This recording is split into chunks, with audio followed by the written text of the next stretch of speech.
So what is going on, guys? Welcome.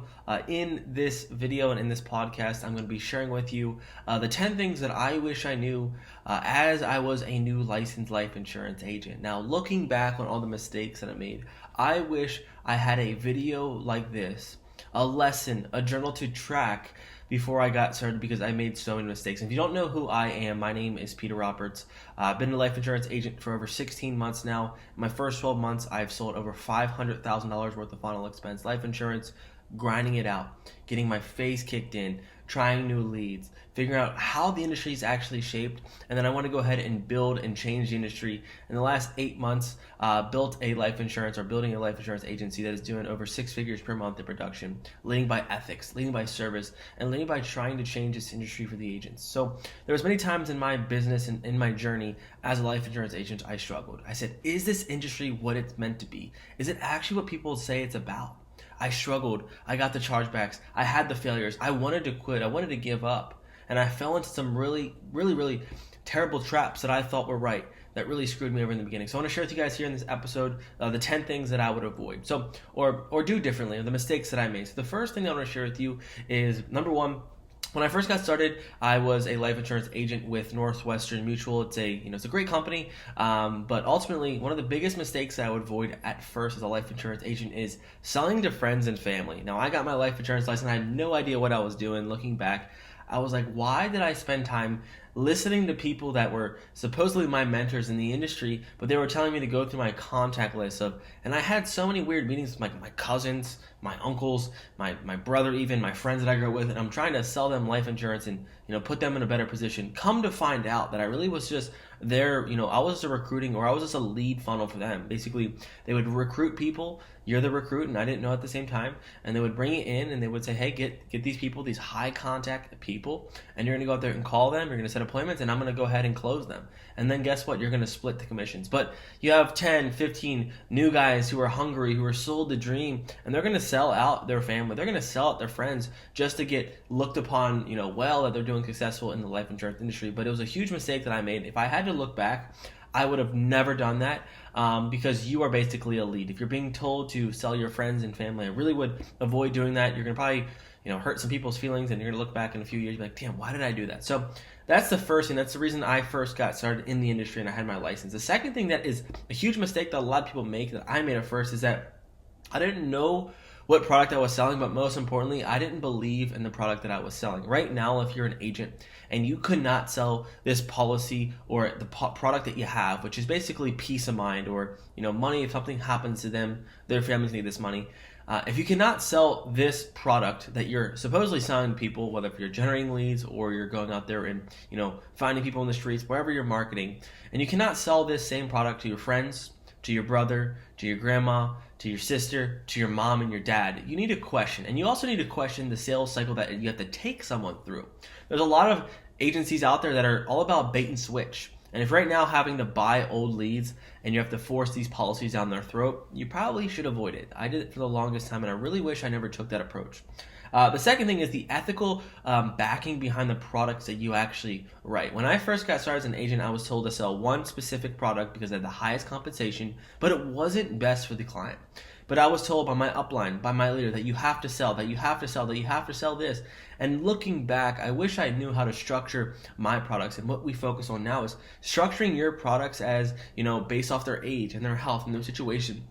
And doing your due diligence and doing your research as an agent before you get started, knowing how well does these products actually serve people.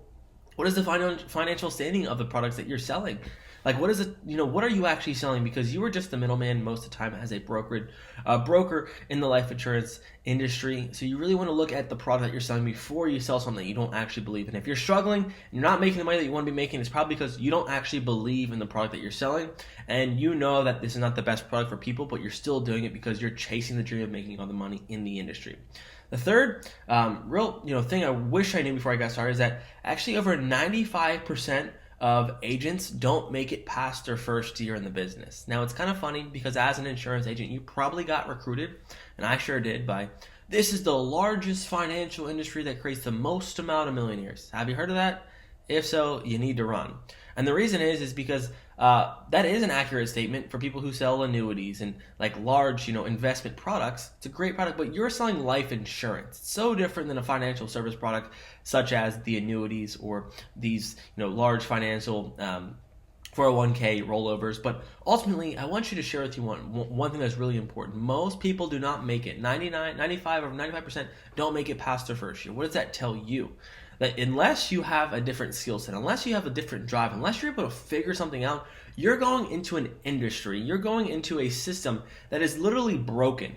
97% of people are going to fail around you. What makes you different? Do you have the skill sets, the grit, the ability to conquer them, go through that to actually become the 1 or 2%? Do you actually have the ability? Now, most people say, oh, well, 92. Well, after the course of the year, when you get the chargebacks, and when you get the pain, and when you have to get to recruit, and you have to manage this business, you're going to see most people are going to be dropping out like flies. And if you're in an organization right now, and I wish I looked at this earlier, who are coming in, recruiting all these people, and they're all dropping out like flies, it is a huge red flag. The fourth thing that I wish I knew was initially about chargebacks and how they could actually ruin your life. Because you're always told, bring people in, recruit, and then no one really talks about chargebacks. You probably are an agent right now, and this might be the first time you've ever heard about a chargeback. But in the life insurance industry, and when you're selling a financial product, the insurance company is going to upfront you money. So people are saying, oh, man, I made $40,000 last month, but if all their business isn't in place, or their payments didn't go through, or the client says, I don't want that policy anymore, you are obligated as a life insurance agent to refund the money that was given back to you.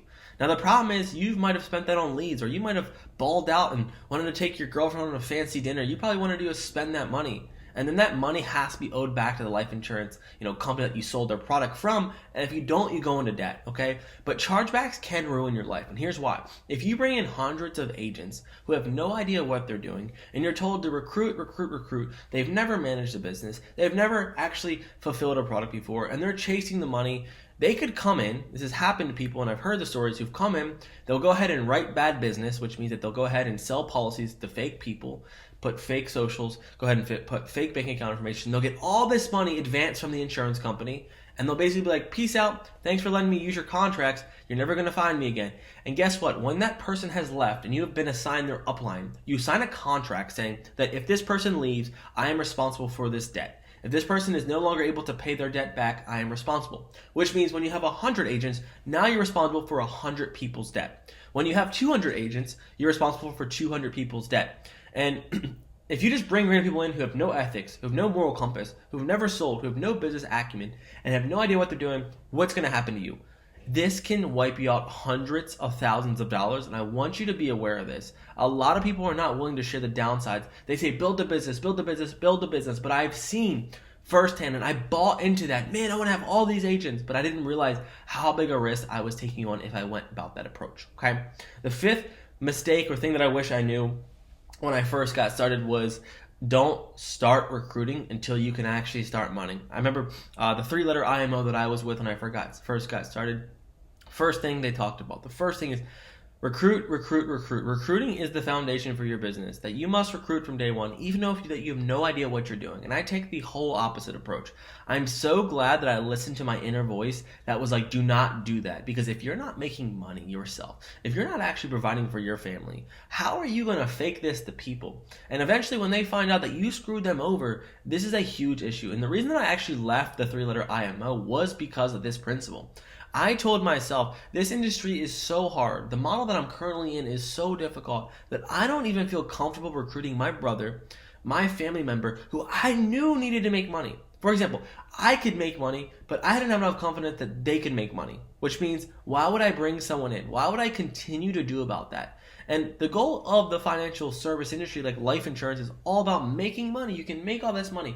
But if you can't make money for yourself, how do you expect to teach someone else to do it? And in your heart, if you know that you're not making money and that you can't do it, how do you go about training other people how to do it? And I never wanted to fake it, and I never would ever advise you to fake it until you make it. This is something that is pushed so much and so consistently in this industry. It completely blows my mind, because one day you're going to look up, and for me at least, I was like, I am not willing to screw over hundreds of people to make a bag. I'm not willing to screw hundreds of people up to maybe get, successful. That is not cool. And this is what the recruiting industry does, because you're recruiting people into a broken industry. You're going to tell them to do the same, and you can screw people over because most people are not cut out for the industry. So if you're told recruit, this is an issue. You're going to sit back and you're going to make a large mistake when you look up. And on top of that, the sixth thing that I wish I knew about, it kind of goes hand in hand into recruiting, is that passive income is a joke.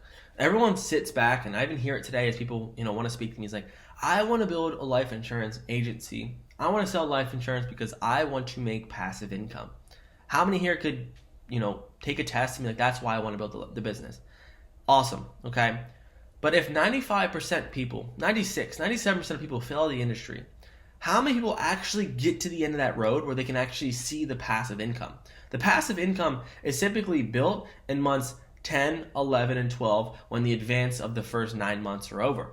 But if you can't even make it to 2 months or 3 months, if you have no ability to retain customers, you don't know how to do customer service, if you don't know how to serve a client for life, if you sell bad products, if you get roped into selling a product that's too expensive or a product that you don't believe in, they're going to cancel that product and they're going to go ahead and never allow you to have that passive income.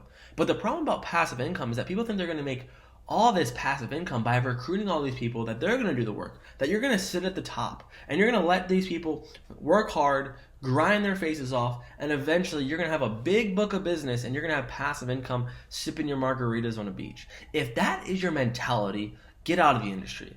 This industry is harder. This industry chews up, spits out hundreds of thousands of people every year. And if that's your mentality, you are never going to make it. And this is something that attracted me to the industry. This is what I thought I was going to do. I was going to go ahead and recruit all these people. I was going to make all this money. But the problem is you have to recruit people into a business that's our model, an industry that's already broken. And then at the end of that, you're going to be the one or two few people that, after screwing over thousands of people, have sat there and made passive income.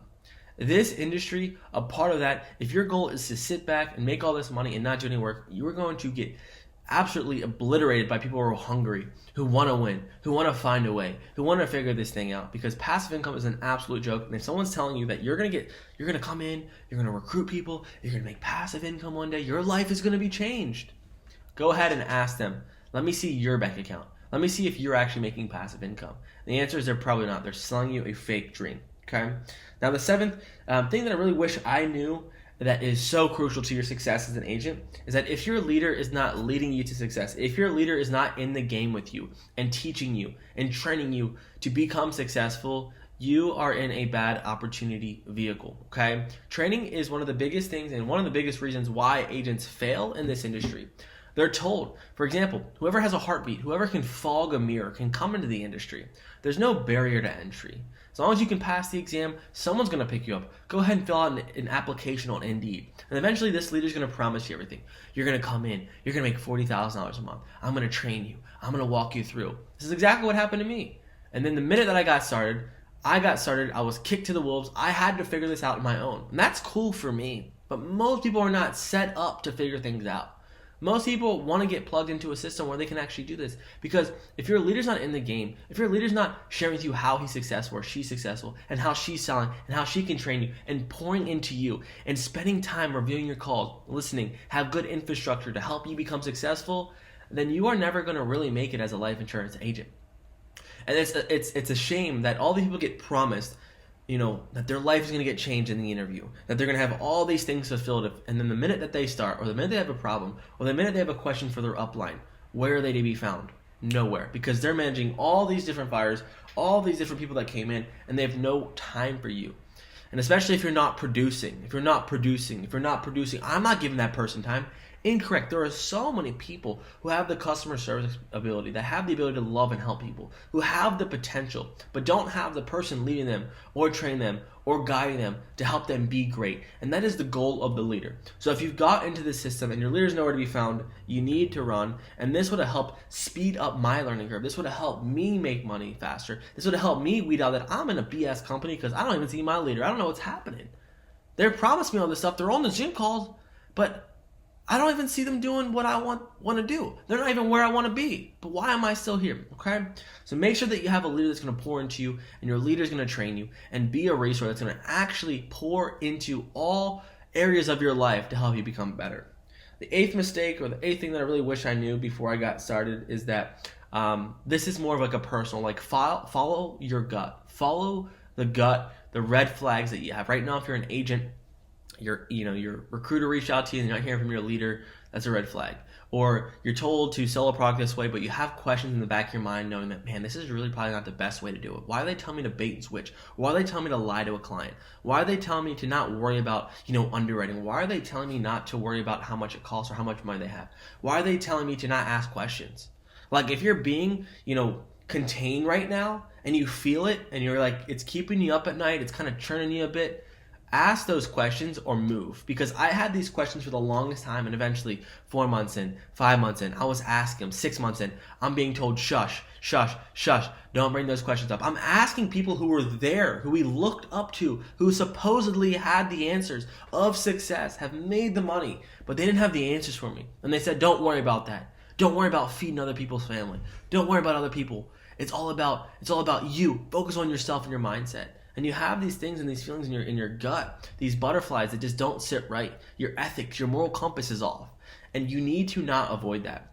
If you're right now in a system where you can feel something's off, has to be something's going on here. I don't know what's happening. I don't know how to explain this, but I don't know what's going on here. You need to listen to that. And you need to ultimately remember that you don't want to ruin your values, who you are as a person, and what your goals are and what your dreams are, because someone told you to do something that you didn't believe in. And you don't want to get caught up in legal issues where you're doing things wrong for people, you're screwing people over, and then you're going to get fined. And even just put yourself in a position that you don't want to be into. So please follow your gut. It's a huge mistake that I missed at first, and I wish I had listened to my gut faster, because the minute that I did, I was liberated. I was free. I could finally see the truth. I could finally wipe away the fog from my eyes and not listen to people that were misguiding me. And I could go about my path, and I can go about my journey, and go about honoring my ethics and my core values, and to build something for myself. And it was the best thing I ever did.